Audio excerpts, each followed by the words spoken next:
আসসালামু আলাইকুম রহমতুল্লাহ। Welcome to our YouTube channel learner and termites. তো আমরা SEO full course in Bangla এটা করছিলাম। এটা আজকে ক্লাস 7 করব। তো ক্লাস 7-এ আমরা অন পেজ এসইও করব। তো ক্লাস 6-ও আমরা অন পেজ এসইও করেছি। তো ওইখানে যে পয়েন্টগুলো ছিল আজকে তার থেকে একটু ব্যতিক্রম 10টি পয়েন্ট নিয়ে এসেছি এবং এগুলো অনেক গুরুত্বপূর্ণ। তো এগুলো মনোযোগ সহকারে ভালো মতন দেখতে হবে। তো এখানে 1 নম্বরে দেখতে পাচ্ছি যে হাউ টু অপটিমাইজ ইউআরএল। তো আমরা নিউ ট্যাবে যাব, যার পর আমরা এখানে লিখব এসইও বাংলা টিউটোরিয়াল।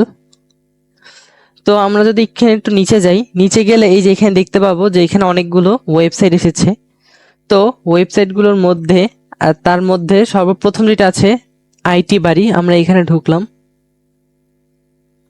ঢোকার পরে আমরা এখানে দেখতে পাচ্ছি যে এদের যে ইউআরএলটি আছে, আমরা ঢোকার পরে সর্বপ্রথম দেখব যে এদের ইউআরএলটা কিরকম।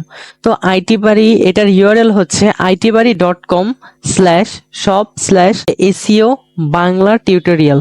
তো আমরা যে এসইও বাংলা টিউটোরিয়াল এটা যে আমরা লিখেছিলাম সেটি হচ্ছে কি এখানে ইউআরএল এ দেওয়া আছে। তো আমরা যখন কোনো একটি ওয়েবসাইটের ইউআরএলটিকে অপটিমাইজ করব, তখন আমরা অবশ্যই এখানে যে ইতে থাকবে, যেই ডোমেইন নেমটা থাকবে, তারপর আমরা যেই বিষয় বা যেই নিশ নিয়ে কাজ করব সেই নিশটা যেন থাকে। তো আমরা এখানে আইটি বাড়ি এটা যে আছে এটার মধ্যে আমরা ঢুকবো, মানে এটা ভিতরে যাব।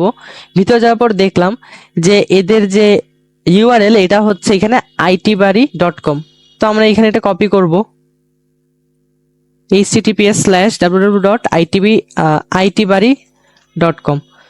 তো এখন এইরকম করে হচ্ছে গিয়ে এটা হচ্ছে গিয়ে এদের ইউআরএল। তো এখানে আমরা যদি এটাকে একটু কেটে দেই, কেটে দেওয়ার পরে ধরেন আপনাদেরকে একজন বায়ার তার ওয়েবসাইট দিয়েছে যে এবিসি https://www.abc.com। এখন সে যদি এখানে টি শার্ট নিয়ে কাজ করে বা সে যদি এখানে এসইও বাংলা টিউটোরিয়াল এইটা নিয়ে যদি কাজ করে, তাহলে আমরা কিভাবে এটাকে অপটিমাইজ করব এটা আমরা পরবর্তী ক্লাসে দেখব। তো আমরা এখানে আপাতত দেখছি যে আমরা এখানে .com এর পরে একটা স্ল্যাশ দিব, তারপর লিখবো এসইও, তারপর এখানে হাইফেন দিব, তারপর BANGL বাংলা, তারপর আবার হাইফেন দিয়ে টিউটোরিয়াল লিখবো,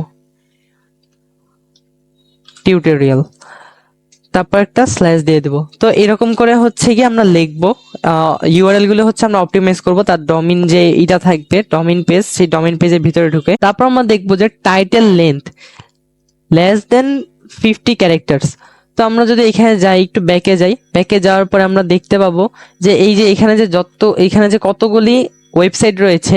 তো ওই ওয়েবসাইট এই যেমন এই যে itbari.com, এই ওয়েবসাইটটি হচ্ছে গিয়ে 50টা ক্যারেক্টারের মধ্যে। তারপরে এই যে এখানে 2 নম্বরে যে আছে যে complete SEO course Bangla SEO paid class free, তো এটাও হচ্ছে গিয়ে আপনার 50 ওয়ার্ডের মধ্যে আছে। তো আমরা একটু নিচে যাই, নিচে যাওয়ার পর আমরা দেখতে পাবো এই যে লিঙ্কডইনের যে এখানে একটা টাইটেল দেওয়া আছে, এই টাইটেলটা আমরা গণনা করে দেখবো এখন যে 1 2 3 4 5 6 7 8 9 10 11 12 13 14 15 16 17 18 19 20 21 22 23 24 25 26 27 28 29 30 31 32 33 34 35 36 37 38 39 40 41 42 43 44 45 46 47 48 49 50 51 52। এখানে উনি 52টা ক্যারেক্টার লিখেছেন বা তারও বেশি লিখেছেন, এই কারণে এখানে হচ্ছে গিয়ে ডট ডট দেখাচ্ছে।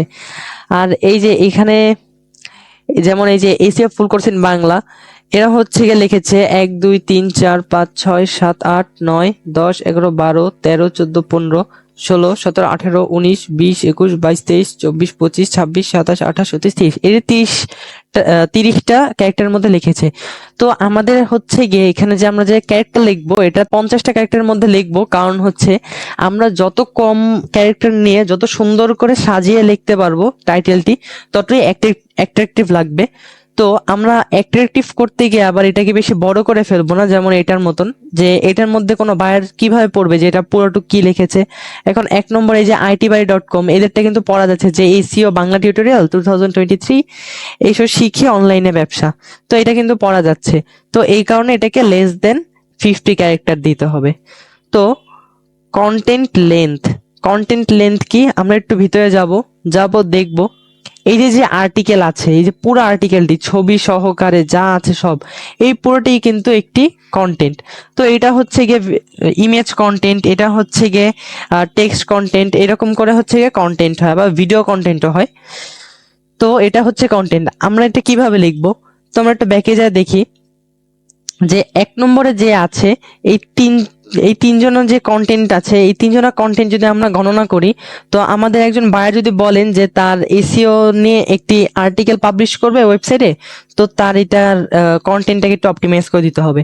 তখন আমরা কি করব? তখন আমরা এটা সার্চ দিয়ে দেখবো, দেখার পরে প্রথম 3টা যে ওয়েবসাইট থাকবে, 3টা ওয়েবসাইটে ঢুকবো। সাপোজ এটাই যদি আপনার থাকে 1000টা, এটাই থাকবে তাহলে 700টা, এটা যদি থাকে 1100টা, তাহলে আমরা আমাদের যে বায়ার থাকবে তাকে আমরা বলবো 1300 থেকে 1400-র মধ্যে আর্টিকেল লিখতে। তো তারা কিন্তু লিখে ফেলতে পারবে, কারণ এখন অনেক টুলস দ্বারাই লেখা যায় ইজিলি। তো এটা ছিল হচ্ছে গিয়ে কন্টেন্ট লেন্থ। এরপর হচ্ছে গিয়ে হেডিং অপটিমাইজেশন। তো এখানে দেওয়া আছে যে try to use synonyms of targeted keyword. তো এখানে সিনোনিমস মানে হচ্ছে সমর্থক শব্দ। আমরা যে হেডিংগুলো দিব সেগুলো যেন, যেই বিষয় দিয়ে দিব ওই বিষয়ের সাথে যেন সমর্থক শব্দ হয়ে থাকে ওই বিষয়ের। তো আমরা এখানে এই যে যে হেডিং এ আমরা যাব, আমরা ফার্স্ট ওয়েবসাইটে ঢোকার পর একটু নিচে যাব, যাওয়ার পর আমরা দেখতে পাবো যে এসইও বাংলা ভিডিও কোর্স, এটা কিন্তু H1 হেডিং। তারপর একটু নিচে গেলাম, দেখতে পাবো যে কিওয়ার্ড রিসার্চ, এটাও H1 হেডিং। তারপর এই যে কন্টেন্ট রাইটিং, এটাও H1 হেডিং। তো H1 থেকে H6 পর্যন্ত হেডিং হয়ে থাকে। H1 সব থেকে বড়, আর H6 হচ্ছে মানে H1 থেকে শুরু করে আস্তে আস্তে ছোট হয়। তো এগুলিকে বলে হেডিং। আর আমরা হেডিং বেশি দেওয়ার চেষ্টা করব, যেমন প্রথম ওয়েবসাইটে যদি থাকে 7টা হেডিং, তারপরটা যদি থাকে 6টা হেডিং, তারপরে যদি থাকে 4টা হেডিং, তো আমরা আমাদের বায়ারকে বলবো যে 10 থেকে 12টা হেডিং দিতে, যাতে এটা র্যাঙ্ক করতে পারে। এখানে নাম্বার অফ ইমেজেস দেওয়া আছে। তো নাম্বার অফ ইমেজেস কি? আমরা যদি এখানে আইটি বাড়িতে যাই, আইটি বাড়িতে যাওয়ার পর আমরা দেখতে পাবো, তো আমরা একটু নিচে যাবো, এই যে এটা হচ্ছে গিয়ে ইমেজ কন্টেন্ট। তো এখানে আছে এই যে একটা স্টিকার দেওয়া আছে, এই স্টিকার, এটাও কিন্তু ইমেজ কন্টেন্ট। এখানে কিন্তু আবার ভিডিও কন্টেন্ট দেওয়া আছে। তো আমরা এখানে দেখব যে প্রথম 3টার মধ্যে যে কতগুলি ইমেজ দেওয়া আছে। এটা যদি থাকে 10টা, এটা যদি থাকে 7টা, এটা যদি থাকে 5টা, তো আমরা আমাদের বায়ারকে বলবো কমপক্ষে 13 থেকে 16টা ইমেজ দিতে, কারণ আমরা যত বেশি পারবো দিতে, যত বেশি ইমেজ দিব তত বেশি হচ্ছে কি এটা র্যাঙ্ক করার সম্ভাবনা থাকবে। তো তো আজকে এই পর্যন্তই। পরবর্তীতে আমরা দেখবো যে 6 থেকে 10 পর্যন্ত। আশা করি ভিডিওটি ভালো লেগেছে। ভালো লাগলে ভিডিওটিতে লাইক করে চ্যানেলটিকে সাবস্ক্রাইব করে দিবেন। আসসালামু আলাইকুম রহমতুল্লাহ।